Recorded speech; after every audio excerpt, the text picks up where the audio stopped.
ಸಿದ್ದರಾಮಯ್ಯಲ್ಲಿ ಗೆಲ್ಸಿದ ಕಾರಣ ಅವರಿಗೆ ರಾಜಕೀಯದಲ್ಲಿ ಪುನರ್ಜನ್ಮ ಆಯ್ತು.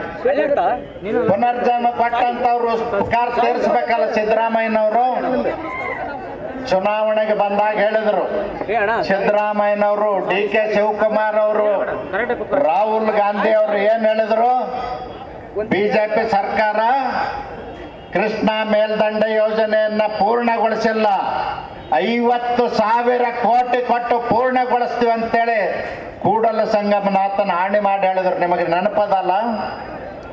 ಆದ್ರೆ ಸಿದ್ದರಾಮಯ್ಯನವರು ಹಿಂದೆ 5 ವರ್ಷ ಆಗಿದ್ರು, ಈಗ 2 ವರ್ಷ ಆಗಿದ್ದಾರೆ. 7 ವರ್ಷದಲ್ಲಿ ಅವ್ರು ಕೊಟ್ಟದ್ದೇನಂದ್ರೆ ಶೂನ್ಯ, 1 ರೂಪಾಯಿನೂ ಕೊಟ್ಟಿಲ್ಲ. ಮಹಾ ಮೋಸಗಾರ. ಬಾಗಲಕೋಟ್, ಬಿಜಾಪುರ್, ಉತ್ತರ ಕರ್ನಾಟಕದ ಜನತೆಗೆ ಮೋಸ ಯಾರಾದರೂ ಮಾಡಿದ್ರಂದ್ರೆ ಸ್ವಾತಂತ್ರ್ಯ ಭಾರತದ 75 ವರ್ಷದ ಇತಿಹಾಸದಲ್ಲಿ ಸಿದ್ದರಾಮಯ್ಯನವರ ಮಹಾ ಮೋಸಗಾರ. ಇದನ್ನು ನೀವು ನೆನಪಿನಲ್ಲಿಟ್ಕೊಳ್ಳಿ.